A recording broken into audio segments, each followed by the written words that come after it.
Boa noite, iniciamos mais uma edição do Dimensão Total na TV, canal 15 Multiplay ou pela internet tvmais.org. Dimensão Total na TV tem a produção e direção do jornalista Ronald Machado.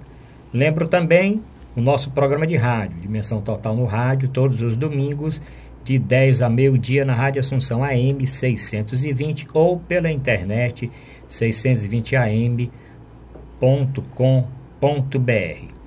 Atendendo a pedidos, vamos fazer um programa com o Dr. Manuel Dias da Fonseca Neto, ele médico, ex-secretário da Saúde aqui de Fortaleza, um analista político, também poeta e professor e um dos coordenadores do movimento Médicos pela Democracia. Semana passada nós discutimos o impeachment, falamos das primeiras declarações do presidente em exercício Michel Temer e da composição do seu ministério. Hoje, já com uma semana, vamos discutir medidas econômicas divulgadas agora nessa semana. Vamos também discutir as gravações entre o Romero Jucá, então ministro do Planejamento, e o ex-senador e ex-presidente da Transpetro, Sérgio Machado, e comportamento de diversas instâncias, como o STF, que ficou totalmente silente, calado com relação a essa fita. E também o desenrolar o que é que pode acontecer daqui para frente. Boa noite, doutor Fonseca. Boa noite. Estamos atendendo o pedido aí dos nossos ouvintes. Vamos começar pelos últimos acontecimentos, né? Que foi exatamente essa divulgação do áudio desta conversa entre o Sérgio Machado e o senador Romero Jucá. O que é que o senhor encontrou nesse áudio? Esse áudio é bem claro, né? A conversa é bem clara. O que é que o senhor depreende daquela gravação? É uma gravação gravíssima, né? Onde um dos principais operadores do novo governo declaradamente propõe um golpe, né? Um golpe contra a presidente Dilma e o pior, é um golpe para se ver livre do Lava Jato. Quer dizer, é um golpe a favor da corrupção, né? Porque ele diz claramente que vamos, e usou até uma expressão meio chula, vamos parar essa porra. Sim, dizer, verdade. Parar essa porra significa parar o Lava Jato. Porque senão eles iam começar a pegar agora o PMDB, principalmente o PMDB. Claro, com a proteção do Gilmar Mendes, o Aécio está se safando, mas declaradamente ele é um corrupto, né? E um propineiro.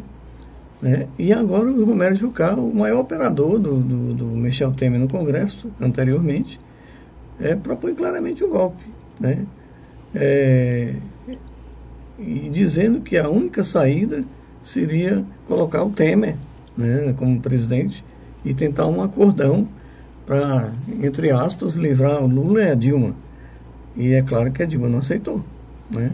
Por isso que foi feito o golpe contra ela, porque ela não aceitou abrir mão do seu mandato. Eles propunham ela renunciar ou tirar uma licença, ela não aceitou, e aí eles partiram para a violência jurídica parlamentar institucional, né, de tirar uma presidente eleita por 54 milhões de brasileiros e eleita para ser a presidente de todos os brasileiros. Doutor Fonseca, se nós formos fazer aí um estudo comparativo entre uma eleição comum, né, em que os eleitores aptos a votar vão no dia da eleição e votam nos seus candidatos. E não é permitido, claro, compra de voto, né? Não é permitido troca do voto, que acontecia muito no Ceará antigamente, e em outras regiões ainda acontece, né? Troca por cimento, por milheiro de tijolo, a pessoa muitas das vezes mudar inclusive o voto na última hora para votar naquele candidato indicado normalmente por cabos eleitorais. Essa fita não mostra que aconteceu algo semelhante, porque os deputados e os senadores, na votação na Câmara, inicialmente pela admissibilidade do processo que foi para o Senado. Do Senado a mesma coisa. Eles ali não deixam de ser deputados e senadores passam a ser eleitores, né? Quer dizer, eles vão votar sim ou não, aceitando ou não. Isso não caracteriza realmente um ato de corrupção e um ato, como o senhor falou, que pode realmente ter gerado esse número de votos suficientes para a admissibilidade do impeachment nas duas casas? Não tem a menor dúvida que tem uma figura que está na sombra agora, que é o Cunha. Sim. Que era o próprio Mineiro Mó. Né? Ele, todo mundo sabe, é público e notório, que ele controlava mais de 200 deputados. E ele controla por quê? Porque conseguiu dinheiro para a eleição deles. Então eram votos não políticos, do ponto de vista de querer que a República flua, mas era um voto de cabresto. Esse era um voto de cabresto e um cabresto curto, né? Porque eles dependiam financeiramente de Eduardo Cunha. Eduardo Cunha está um pouco afastado porque cometeu tanto crime, mas o STF manteve ele resguardado até ele conseguir liderar o processo de impeachment. Eu entendo que o STF está sendo assim vamos dizer, de uma omissão ou até de uma conivência com o golpe, porque ele toma as medidas depois do fato consumado. Porque, inclusive, essa fita já era do conhecimento, né? Essa fita está, pelo que diz, de março, né? Quer dizer, isso poderia ter sido vazado, como muitas fitas foram gravadas e vazaram logo depois de operações. E eu lembro bem daquela fita entre a presidente Dilma e o ex-presidente Lula, né? Quando da sua nomeação para a Casa Civil, né? Que à noite já a grande imprensa, principalmente a Globo e o Jornal Nacional, divulgaram a fita da conversa, aquela conversa que gerou tanta polêmica, do documento que a presidente Dilma ia encaminhar para o ex-presidente Lula. E essa fita é uma fita, vamos dizer, bombástica dessa, está aí guardada, ninguém sabe por quê, desde março, né? Quer dizer, todo o processo transcorreu depois disso e só agora ela está vindo a público, né? É de estranhar também, né? Isso aí significa que o Procurador-Geral da República sabia. Sim. Sabia e não tomou nenhuma providência. Pelo contrário, deixou as coisas acontecer, deixou o golpe acontecer, deixou a quebra institucional acontecer, deixou a Constituição ser pisoteada, o Procurador. E o Supremo Tribunal também, certamente ele tinha conhecimento, porque o Procurador informa ao Supremo. Né? Então, eles simplesmente não discutiram, deixaram em banho-maria até acontecer o fato de iniciar o processo de impeachment contra a presidente Dilma. Isso aí significa o quê? Que a República não tem instituições sólidas. São até sólidas, sim, mas são corruptas. Então a corrupção não é só corrupção financeira, é corrupção moral. Não podemos dizer que o Supremo foi corrompido, sim, financeiramente, mas moralmente foi. Foi por saber de uma coisa tão grave e não tornar público. Que isso certamente iria influenciar em dezenas de votos, não só na Câmara, mas principalmente no Senado, que impediria praticamente de prosseguir o processo de impeachment da presidente Dilma.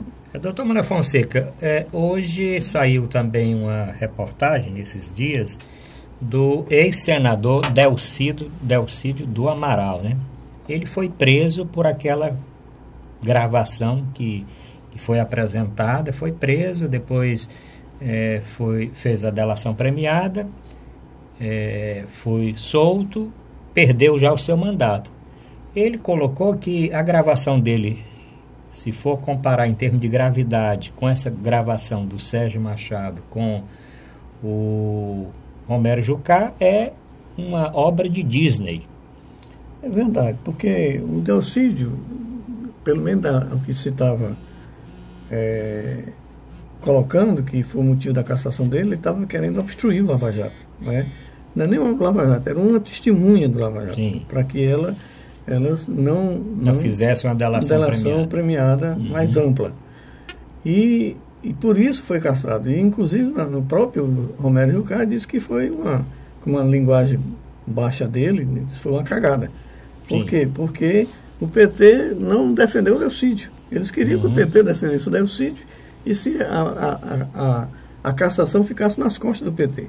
Né? Como se o PT estivesse obstruindo também o Lava Jato. Agora, o Jucá o que é que faz? Além de comprovadamente estar trabalhando a nível da alta república, os altos dirigentes, para sustar o Lava Jato, ele encaminhou para um processo de impeachment da presidente Dilma com uma forma de barrar o Lava Jato. Então, além de fomentar o impeachment da presidente Dilma, que era uma presidente eleita, e tem mais duas coisas gravíssimas, porque se fosse em qualquer país mais sério, isso daria muito problema. Ele dizer que tinha conversado com o Supremo. Sim, com o Supremo. Como se o Supremo tivesse concordado com essa jogada espúria. Né?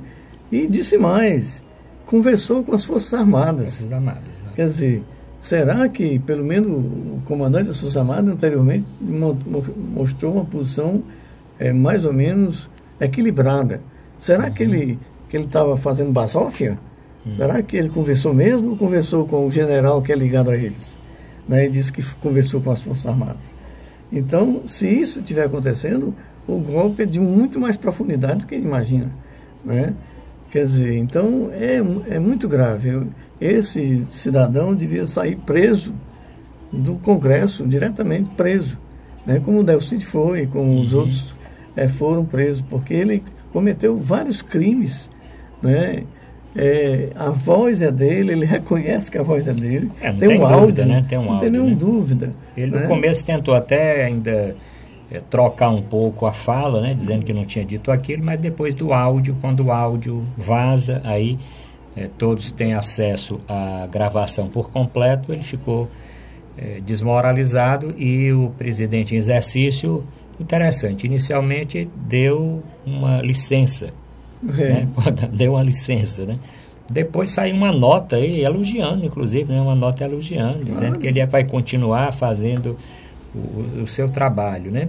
Isso mostra, da mesma forma que o presidente em exercício tem receio do Cunha, né? Que o Cunha é uma bomba atômica ambulante, né? Se ele falar alguma coisa, pode tremer realmente as instituições. O Romero Jucá deve também ter o mesmo conhecimento, né, dos fatos ocorridos nos últimos anos aqui no Brasil, porque dá uma licença, depois até que viu que negócio de licença não existe licença, né? Quer dizer, ele foi depois, no Diário Oficial, saiu a exoneração dele. Aí, doutor Fonseca, e aí, o que é esperar? Ele vai continuar sendo senador? Ministro, ele pelo menos agora já não é, se bem que diz que volta. Ele vai continuar senador? O Conselho de Ética não pode tomar alguma providência também, o Conselho de Ética do Senado? Pode e deveria. Mas com esse Senado aí, eu acho difícil. Né? Quando o próprio Supremo está fazendo o vídeo de Mercador, quando a Rosa Weber, né? Pede a presidenta, como se faz, quase pressionando, explique por que você está dizendo que é um golpe. Né? A presidente, quer dizer, não sei se ela disse, mas pelo menos está saindo nos blogs aí, assim, pronto, presidente, não preciso mais eu explicar. O Romero explicou bem direitinho, desenhou. Mandar a fita, né? Manda a fita, né? Eu não sei nem se ela já tinha acesso a essa fita, né? Porque ela é do Supremo. Sim, a Rosa Weber, né? Ninguém sabe, né? Mas pelo menos eu imagino que com certeza o procurador e alguém do Supremo sabia, né? Eu não sei se o Teori Zavascki, né, que é o responsável pelo Lava Jato, ou algum membro do Supremo sabia que o procurador não ia ficar com uma bomba dessa sem comunicar a outra instância referência, que seria o Supremo Tribunal Federal. E outra coisa, doutor Fonseca, o que o senhor acha, quer dizer, vamos aqui conjecturar, por que esse áudio foi feito? Porque a notícia aqui não foi só com que o Sérgio Machado não gravou só, bom, se foi ele, né, parece que sim, não gravou só com o Romero Jucá, gravou também com o Renan Calheiros e até com o José Sarney, né? O que motivou, o senhor pode conjecturar alguma coisa? A conjectura primeiro é que o Sérgio Machado está morrendo de medo, né? Medo de ser preso. Sim. Medo de passar, como que ele disse? Se o maior empresário do país, o Marcelo Odebrecht, está quase um ano preso, eu vou ficar quanto tempo? Né? Então ele está morrendo de medo de ser preso. Essa é a primeira coisa. E aí correu para fazer a delação premiada. Né? Só que a grande discussão é por que essa fita foi divulgada. Né? A especulação que se está se fazendo aí é de que talvez aí teve uma jogada muito forte do PSDB, né? No sentido de que eliminar os caciques do PMDB. Que deu o golpe praticamente só. O único quadro de destaque foi o Serra, porque ele é furão e ele faz parte do esquema. Né? É tanto que estão dizendo agora que ele vai para o Ministério do Planejamento. Então ele vai ficar com o Ministério do Planejamento, com o Ministério das Relações Exteriores e provavelmente com a Petrobras. Né?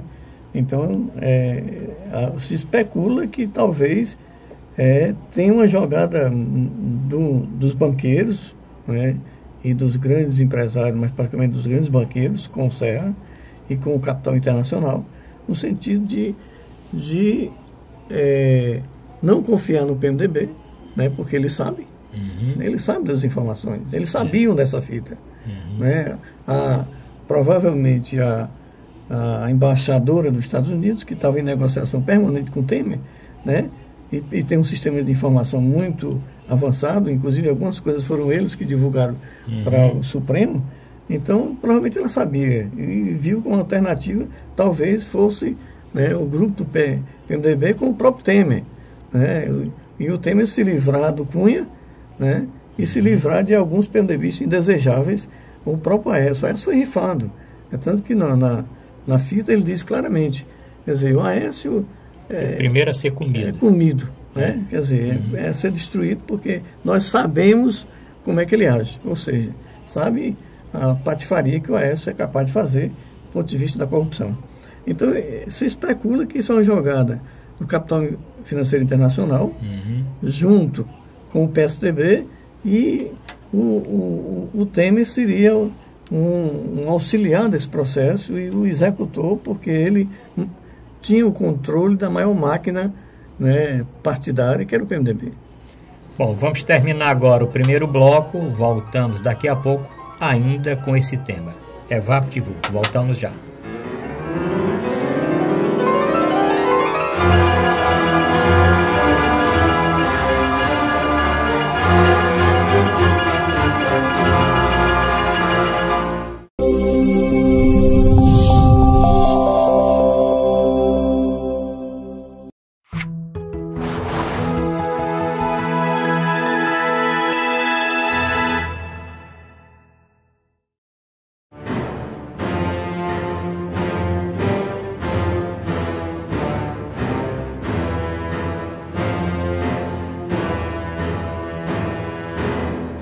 Vamos apresentar Dimensão Total na TV, programa que tem a direção e a produção do jornalista Ronald Machado.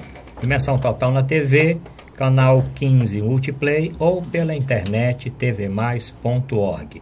Lembro, Dimensão Total no rádio, todos os domingos de 10 ao meio-dia, Rádio Assunção AM 620 ou pela internet 620am.com.br. Nós estamos aqui novamente com o Dr. Manuel Dias da Fonseca Neto, ele médico, ex-secretário de Saúde da cidade de Fortaleza, analista político, poeta e escritor, e nós estamos fazendo esse programa especial com o Dr. Fonseca atendendo a pedidos dos nossos telespectadores. Dr. Manuel Fonseca, no primeiro bloco falamos aí desta gravação bomba entre o Delcídio e o Sérgio Machado. Vamos Jucá. Sim, o Romero Jucá, né? O Delcídio foi aquela delação bomba. É tanta bomba que ninguém sabe o que é que vai dar. Mas aproveitando isso aí, o que é que o senhor acha que isso, no final das contas, isso vai dar? Né? Isso vai desembocar em quê? Nós sabemos que nós vamos falar um pouquinho do presidente em exercício daqui a pouco, né? Algumas medidas que ele tomou e até mesmo medidas que ele tomou, depois voltou e depois voltou atrás e voltou de novo. Nós vamos discutir um pouquinho isso. Até mesmo com a volta, né, do Ministério cultura, né? Que no programa anterior até nós discutimos aqui, né, com os nossos outros convidados. Nós vamos falar um pouquinho disso. Mas o que é que você acha que isso vai dar? Essa briga toda aí, o que é que isso vai dar realmente? Olha, Arruda, vai depender muito da frente de mobilização, né? Que eu estou analisando que está muito tímida, tá certo? Que nesse período agora, quem se movimentou foram os artistas, sim, muito fortemente, e são louváveis, né? Artistas de todas as televisões, inclusive da Globo, né? Que foram para frente da luta, né? Na defesa da cultura, mas deixando claro que é não aceitável o governo títere do Michel Temer. O segundo bloco de movimentação foram os sem-tetos, o MTST, que acamparam, né, provocaram a saída nas carreiras do Temer, né, e mostrando que a rua estava contra eles. E um terceiro bloco que se movimentou foram os jornalistas, o que a gente chama blogosfera. Né? Os jornalistas estão de muita atividade, produzindo textos, análises, fizeram um encontro que chamaram a Dilma. Foi o único momento que a Dilma teve para falar em público. Então, se a frente, particularmente a Frente Brasil Popular e a Frente Brasil Sem Medo, mas particularmente a Frente Brasil, se não tomar nenhuma iniciativa, a Dilma vai ser, como se diz, cristianizada. Ou seja, vai ficar, ela está se oferecendo e ninguém convida, né? Agora, se houver grandes mobilizações, né, por exemplo, o Ceará fazer uma grande mobilização, ela ir para o Maranhão, onde tem um Dino, e mesmo para a cidade de São Paulo, que tem um radar, ir para Belo Horizonte de novo, mas numa manifestação maior, né, se a Frente Brasil Popular sair do seu burocratismo, que eu estou entendendo que é um burocratismo, estão fazendo grupos temáticos, como se fosse preparando o retorno da Dilma. Mas primeiro ela tem que retornar. E para ela retornar, é preciso a mobilização do povo, né? Não só desses grupamentos, porque tem uma força restrita. Tem que ir central sindical, tem que ir para a rua. E a Frente Brasil Popular tem que se mexer. Se isso acontecer, com um desgaste nacional e internacional, o CER foi vaiado, né? Na Argentina. Na Argentina, quer dizer, no internacional, é possível que haja uma mudança de uns 10 votos até no Congresso, porque agora é nominal, é fulano. Né? Alguns que votaram pela admissibilidade sem entrar no mérito, né? Foram vários, né? Do PSB e mesmo da rede, né? Por exemplo, o PV agora, mesmo deixando o Sarney Filho lá, mas rompeu com a base do governo Temer. É possível reverter e o impeachment cair, né? O que o PV está dizendo é que vai ficar independente, mas é o primeiro passo para realmente romper, né? É ficar realmente independente. E o senhor acredita que esse áudio que vazou agora, com essa repercussão que está tendo, né? Porque foi uma repercussão muito grande, né? Repercussão tanto nacional como internacional. Aliás, nacional nos meios da grande mídia, como sempre, um pouco distorcida, né? E aqui eu vou aproveitar, nós já conversamos outras vezes a respeito do papel da grande mídia, e principalmente da Rede Globo de televisão, qual a postura, vou introduzir esse tema, qual a postura da mídia nesses primeiros dias de governo provisório aí do Temer, ele como presidente em exercício, e dessas manifestações que mesmo não naquele nível todo, mas que realmente aconteceram, e com relação ao vazamento dessa fita. O que é que o senhor está com a mesma postura? Ou... Eu acho que a Globo, como sempre, é golpista, né? A tradição dela é ser golpista, se aliar com o que tem de mais reacionário no país, como fez na ditadura militar. E enriqueceu na ditadura militar.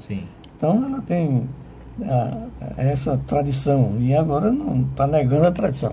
É um dos principais instrumentos de criar confusão na cabeça do povo, né? De mentir, de distorcer, de inventar, de divulgar pequenas coisas com um estardalhaço, como se fossem grandes coisas quando se trata da oposição, e minimizar as grandes coisas, como esse negócio do Jucá, né, quando se trata da situação atual, que é o Temer. Né? Então, é uma mídia vassala e, ao mesmo tempo, é uma mídia que faz militância né, contra o povo. Né? Então, é quase como que um partido, como o Paulo Henrique chama, né?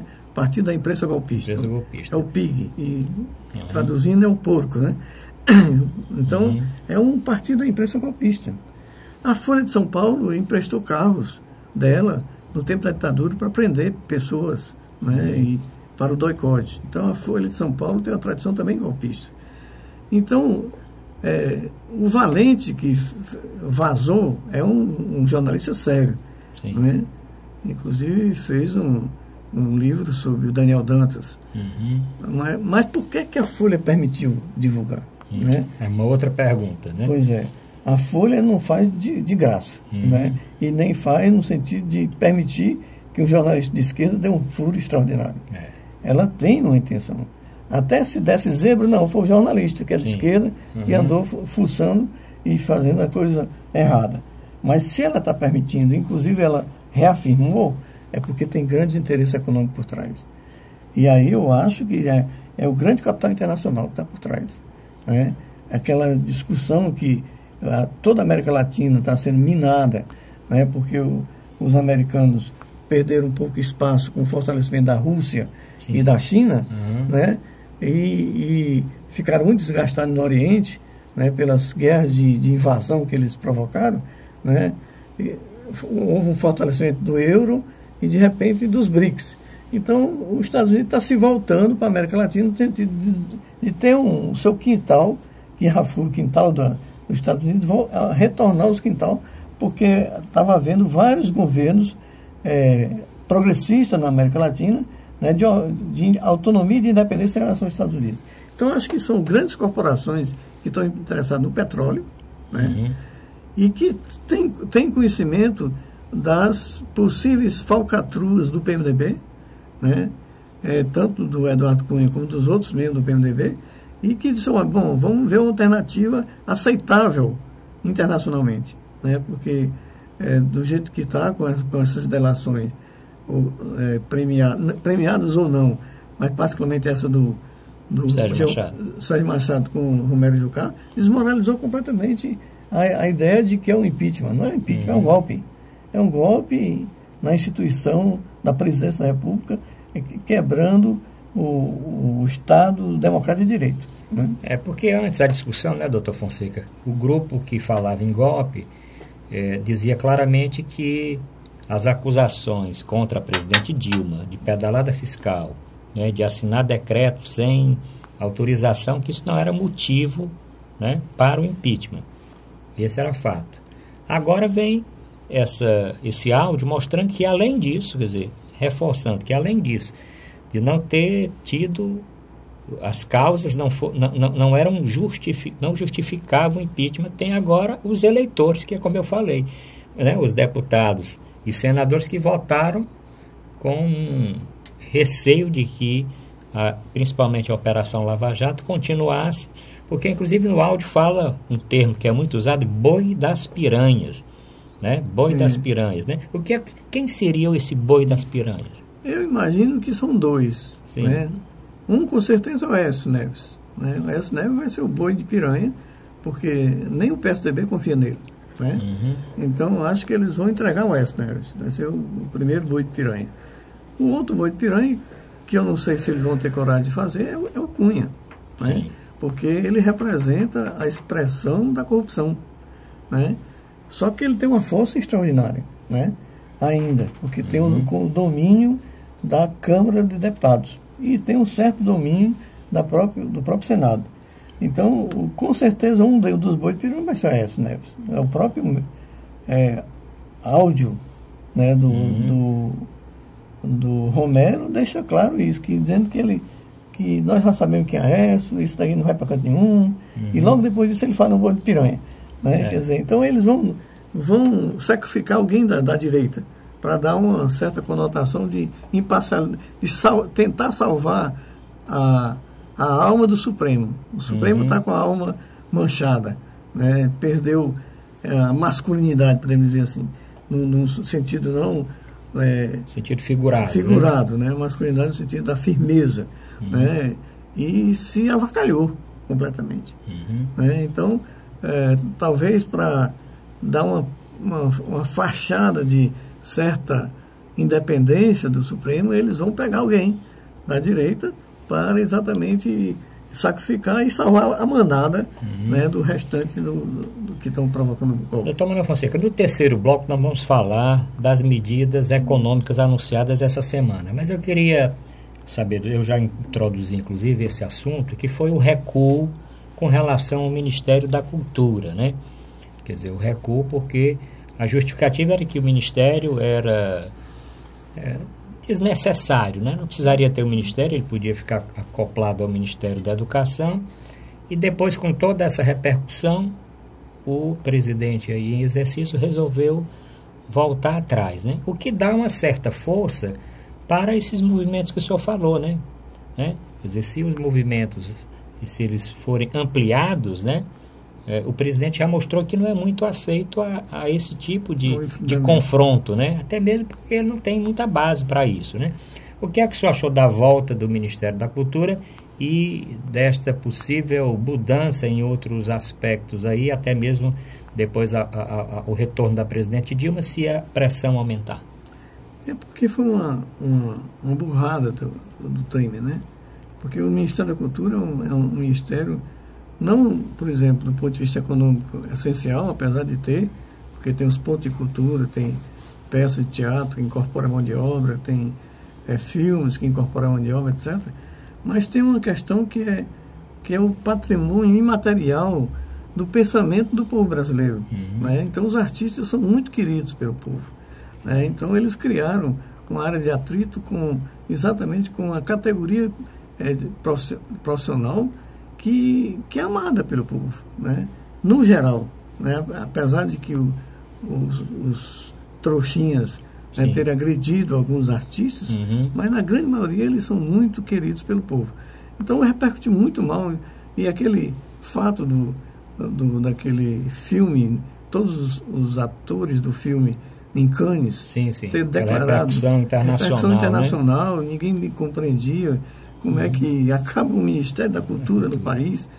Numa época de hoje, né? Então, houve um recuo deles, demonstrando que eles ocuparam 7 sedes do Ministério da Cultura em estados diferentes. Foi uma ação forte e espontânea, né? No sentido de que vamos, e foram. Então, isso é uma lição para os outros segmentos populares que têm estrutura para comandar um processo de levante, como o CUT, CGT, né, o MST-TST. A Frente Brasil Popular não tem mais, é mais nas entidades. Mas tem os partidos estão amorfos. Né? Qual é o partido que está como partido? Praticamente os mais combativos é o PCdoB e o PSOL. Né? O PSOL que na prática era oposição ao governo Dilma, mas vendo que a democracia estava em perigo, eles entraram de cheio. Né? Então o PT está simplesmente igual a água, né? Insípido, incolor e inodoro. Né? Ninguém sabe mais nem quem é o presidente do PT. Então, se houvesse uma reação, se fizesse grandes comícios com a Dilma, que ela está disposta a ir, as coisas poderiam reverter. E aí tem uma discussão, Arruda, que seria interessante a população tomar conhecimento, que é a questão de o que fazer se a Dilma voltar. Eu defendo que vai ter que ter um plebiscito. Né? Um plebiscito confirmatório da Dilma. Porque e até a convocação de eleições diretas ou então a convocação de uma constituinte. Né? Porque nós temos grandes reformas que está toda tolhida. Tem a reforma mesmo a fiscal, a reforma agrária que está parada, a reforma política, né? Que não sai do canto, não sai de canto, a reforma urbana. Né? A questão da federação, a questão da distribuição dos recursos. Então, são várias coisas. Sim, principalmente a questão da mídia. Sim. Nós temos que... Não é possível a Globo atuar como um partido político. Isso aí é o pensamento único. Uma concessão pública. Uma concessão pública. Então, eu acho que tem que fazer, se ela voltar, ela tem que primeiro fazer uma tentativa de governo de coalizão com as forças de esquerda, Sim. agora, e eu considero a força de esquerda, por hora, praticamente o PCdoB, PSOL e PT, né? E uma parte de outros partidos que se dividiram, né? O PDT também foi um. O PDT, aliás, o PDT são os quatro, PDT. O PDT veio para cá. Então, o PDT, PT, PCdoB e PSOL, né? O Requião é do PMDB, mas ele está para o lado de cá. Né? Então, tem que pegar essas lideranças, né, nacionais para que façam um governo de coalizão com esse grupo. E um governo que avance no sentido das políticas públicas, e não que retroceda como está acontecendo agora. Isso daria realmente uma força, porque o que é questionado é como a presidente vai voltar. Né? Então, ela voltaria realmente com essa força, né, solicitando, quer dizer, propondo um plebiscito e confirmatório e tal. Eu acho que é uma possibilidade de uma proposta que vai caminhar bem. Bom, no terceiro bloco, estamos terminando agora esse outro bloco, no terceiro bloco vamos discutir as medidas econômicas e falar um pouquinho do movimento que o senhor é um dos inspiradores e coordenadores, que é o Movimento Médicos pela Democracia. Pequeno intervalo, aguarde aí, voltamos já já.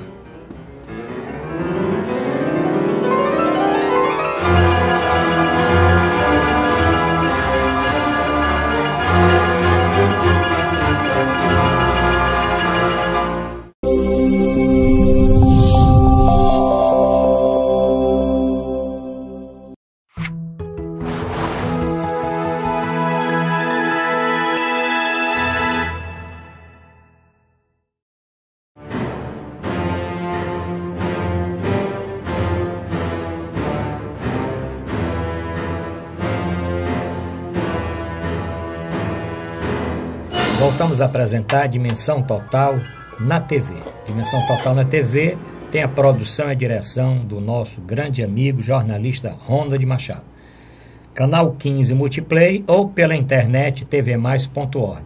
Se o telespectador perdeu algum dos nossos programas, não tem nenhum problema. Entre no site da TV Mais, acesse tvmais.org, que os programas anteriores estão todos postados na página da TV Mais. Lembro, Dimensão Total no rádio, todos os domingos, de 10 ao meio-dia, na Rádio Assunção AM 620 ou pela internet 620am.com.br. Produção e direção e apresentação do jornalista Ronald Machado. Doutor Fonseca, essa semana saiu aí algumas medidas da área econômica do governo. Como é que o senhor achou? O que é que o senhor achou dessas medidas inicialmente? Depois vamos tentar falar de algumas delas particularmente. O que é que o senhor achou das medidas? Qual o vetor destas medidas do governo provisório aí do Michel Temer? O vetor é no sentido de reduzir programas sociais, não tem a menor dúvida. Afetar um pouco a questão do investimento em infraestrutura. E um gravíssimo mexer no pré-sal. Sim. Esse talvez é uma das coisas mais graves. Isso aí foi motivo talvez até do suicídio do Getúlio Vargas, a defesa das riquezas nacionais da Petrobras. E agora eles querem mexer na Petrobras, mas também querem mexer na Previdência, só que deixando um pouquinho mais, porque tem as eleições municipais. O que está escapando alguma coisa, porque eles estão prevendo as eleições municipais. Sim. Mas depois das eleições municipais, aí é que o negócio vai complicar. Uma das medidas que foi colocada foi exatamente a extinção do Fundo Soberano. Um fundo que foi criado exatamente com aquele excesso de recursos, né? E como num passe de mágica, anunciaram que essa extinção desse Fundo Soberano. Esse recurso não era para isso, né? O recurso tinha uma finalidade específica, né? O Fundo Soberano era uma reserva estratégica do país, mas também está relacionado com os BRICS. Sim. O fundo soberano poderia ser usado... Ser utilizado, né? Naquele banco, inclusive, que estavam prevendo a criação do banco para os BRICS. E que o país teria que entrar com alguma coisa. Sim, né? já teria o recurso aí, 2 bilhões. Que é o fundo soberano, teria uma dessas finalidades. Como o Zé Serra vai querer que o Brasil saia dos BRICS, sim, né? Acho que ele vai querer que o Brasil saia de muita coisa. Né? O Zé Serra não quer o Unasul, não quer os BRICS, Mercosul. não quer o Mercosul. Quer dizer, ele só quer mesmo os Estados Unidos e a Europa, né? Se a Europa quiser. Né? Porque a credibilidade deles está muito ruim. Então, é um verdadeiro retrocesso do ponto de vista internacional a ida do Zé Serra para o Ministério das Relações Exteriores. Certamente ele vai fazer negociatas e mais negociatas no sentido de favorecer a matriz, que é os Estados Unidos, os grandes conglomerados financeiros e empresariais da América, né, Estados Unidos, e tentar destruir as alianças que unificavam regionalmente os países da América Latina e também minar a formação de um forte bloco internacional que poderia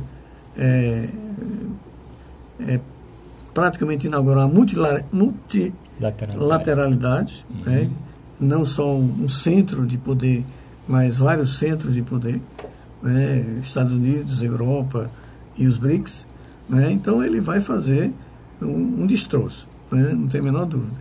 Agora, a questão do fundo soberano certamente vai influenciar nesse processo. Né? Claro que era uma reserva estratégica que o país tinha, que eles, né, vão praticamente destruir essa reserva estratégica, e indiretamente é uma forma de dizer aos BRICS, olha, nós estamos fora.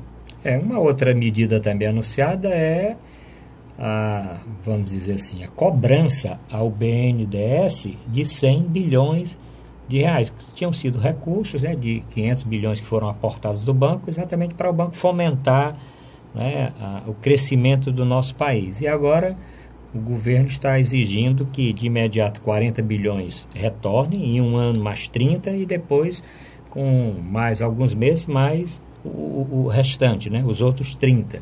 Isso não pode fazer com que o banco ele perca o seu papel de fomentar exatamente o desenvolvimento, principalmente para gerar emprego, renda e na área social? Isso aí é outro desastre, né?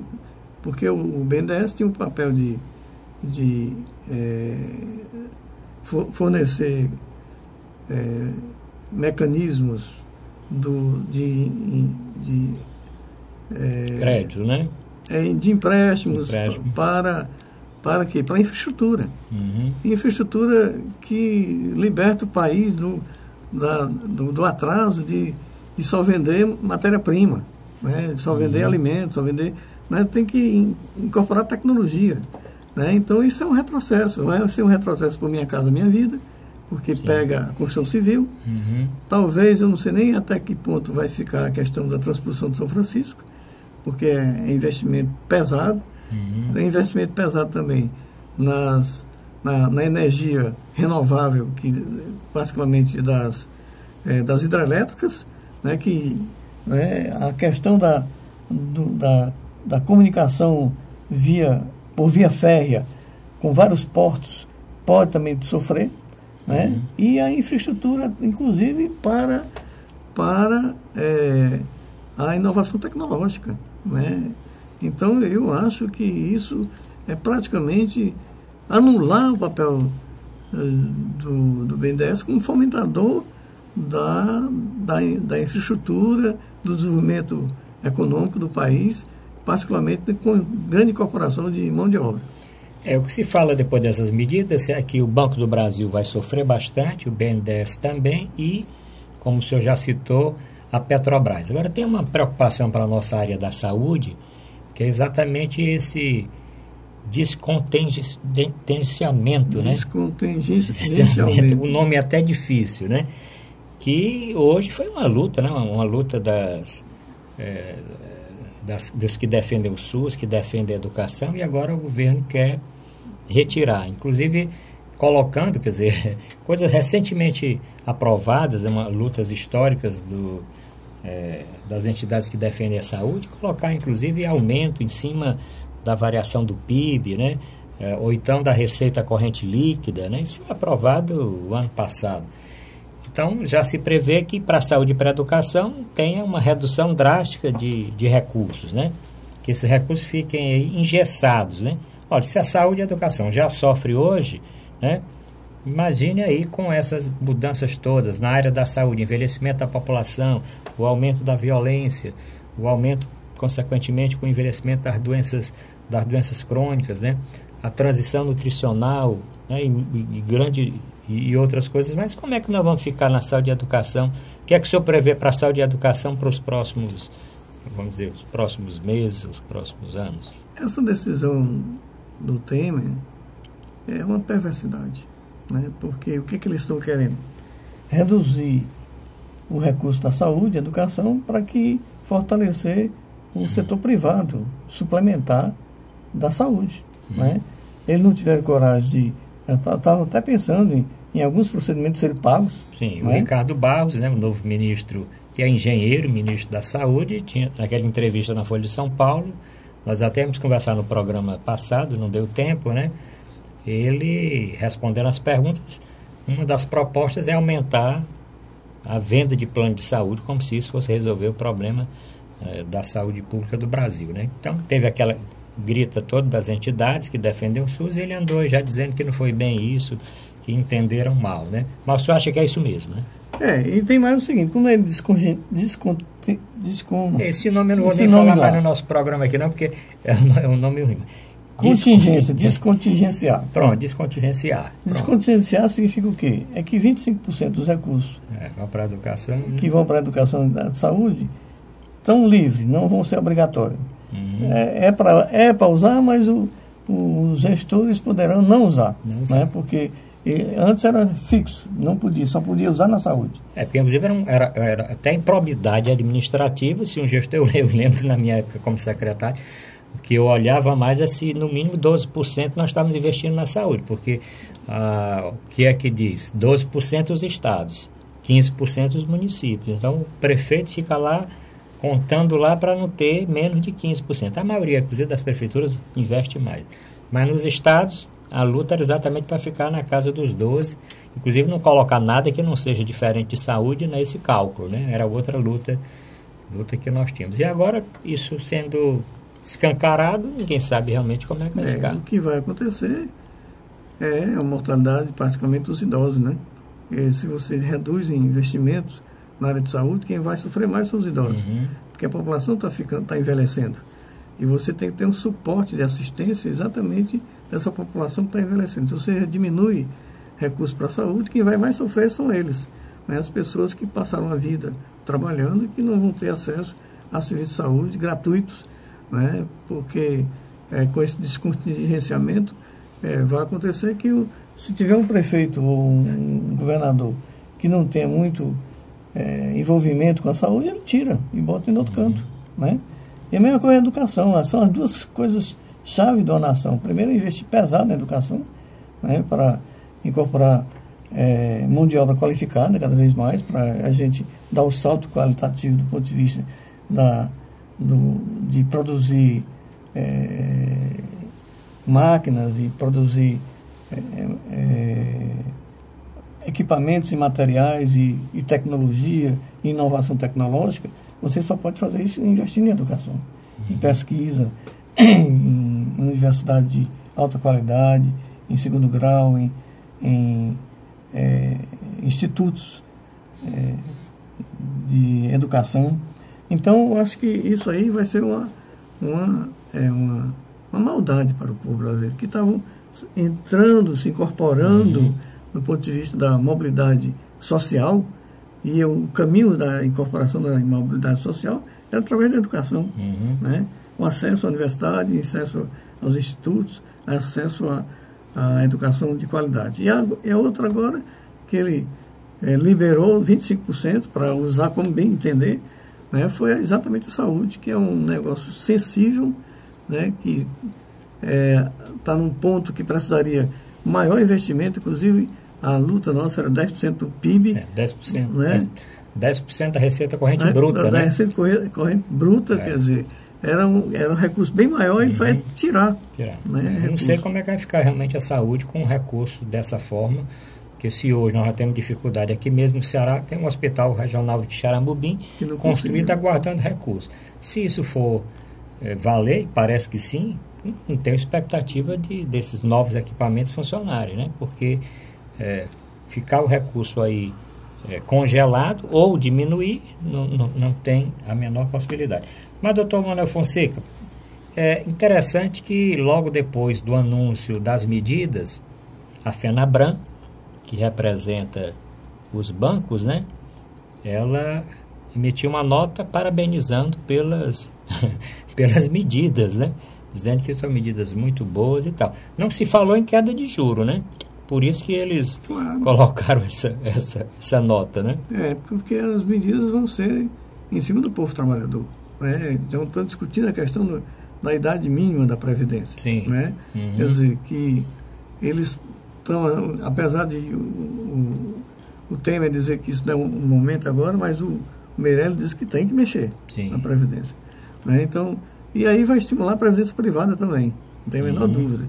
Né? Mas também a Previdência pública, né, vai ser afetada com a questão da idade mínima, né, que encontraria toda a história que diminuir o tempo de serviço no sentido das pessoas viverem, né, no fim da sua vida com maior tranquilidade, né, e com maior qualidade de vida. Doutor Manuel Fonseca, vamos falar agora do movimento Médicos pela Democracia, né? Esse nosso programa é assistido no mundo todo, né, pela internet, tvmais.org, e um grande número de médicos hoje se alinham a esse movimento. Né? Para os nossos telespectadores, como surgiu o movimento Médicos pela Democracia? Olha, foi um negócio muito interessante, Arruda, porque a categoria médica, que no passado era uma categoria progressista, sim, né? Eu me lembro do professor Alencar, foi preso, nosso professor Serra, né? Mesmo o professor Paulo Marcelo, que foi um dos responsáveis pela segunda Conferência Estadual de Saúde, praticamente ele foi o líder da segunda Conferência Estadual de Saúde. Era um grande professor Cajati, né? Eram pessoas de vanguarda, porque naquele momento ia surgindo a saúde pública e a saúde coletiva, e esse grupo da saúde coletiva era muito avançado. Né? As pesquisas do professor Alencar sobre o Calazar são conhecidas internacionalmente. Né? E também o professor Zé Carlos Ribeiro, né? Que eram muito durão, mas tem uma visão de justeza. É verdade. Né? Eu me lembro do Zé Carlos Ribeiro, foi um dos responsáveis, quando eu fui preso político, foi um responsável, mesmo na prisão, eu assisti a aula. Né? Foi interferência do Zé Carlos, não tem a menor dúvida. Então, teve um período que a categoria médica era uma categoria, né, de vanguarda. Mas depois teve um retrocesso terrível, né? Todas as entidades médicas ficaram, parece que, alucinadas do ponto de vista de ser contra tudo que era progressista, que era avançado, né? Preocupado muito com a defesa estrita dos interesses da categoria e não da sociedade. Né? Então, teve um período que todas as entidades médicas, né, se pronunciaram barbaramente naquela eleição contra o nordestino, contra o negro, contra o pobre. Né? Todo jeito se caracterizou. De repente, faziam uma pressão muito forte, porque todas as entidades. E os médicos progressistas ficaram tolhidos, né? Porque era avassalador. Todas as entidades médicas tinham uma posição em defesa do PSDB, em defesa do DEM, em defesa do que tinha de mais atrasado do ponto de vista político no país. E, de repente, nós tínhamos pequenos grupos, né? Um grupo que fez oposição à chapa a Mayra, o sindicato. O Sindicato dos Médicos aqui do Ceará. Que era o Atitude Médica. Né? Atitude Médica, sim. Começou com Atitude Médica, e depois nós descobrimos que tinha outro grupo médico, né, que também tinha um grupo de WhatsApp, né, que tinha uma visão crítica em relação a, particularmente, o papel das entidades médicas e do ponto de vista da sociedade como um todo. E aí tinha conhecidos nos dois grupos. Então a gente teve a ideia de negociar e fazer um grupo só. Né? Então, e dar um nome diferente dos dois grupos anteriores. Terceiro nome. Um terceiro nome para exatamente unificar esse movimento que estava pequeno. Né? Eu me lembro que um grupo talvez tinha 10 médicos, o outro talvez tinha uns 12, né? Somando tudo dá 25. E aí, quando nós fizemos a união, né, começou a se espalhar que existia um grupo, né, Médico pela Democracia, e foi criado uma página do Facebook, né? Então, posso até dizer, eu estou aqui com... O senhor passou para mim, a página do Facebook é facebook.com/atitude médica, né? Uma página que coloca, inclusive, os artigos que são escritos pelos médicos do movimento e outros artigos. É uma página de discussão a respeito tanto da categoria médica como da conjuntura política. Se você colocar social. Também Médicos pela Democracia, sim, se pesquisar Médicos pela Democracia, também acessa a página, né? E os movimentos quais os grandes movimentos que o movimento Médicos pela Democracia já participou até hoje? Pois é, então aconteceu o seguinte, esse movimento, esse Médicos pela Democracia começou a se ampliar, chegou a um ponto que tinha 120 médicos. Ou no Médicos pela Democracia, ou no outro grupo semelhante, que era Saúde pela Democracia, que abrangia, além de médicos, outras categorias profissionais. Né? Mas esse ampliou. E aí, um grande ponto que eu acho que eu considero que foi o lançamento do nosso primeiro manifesto, né?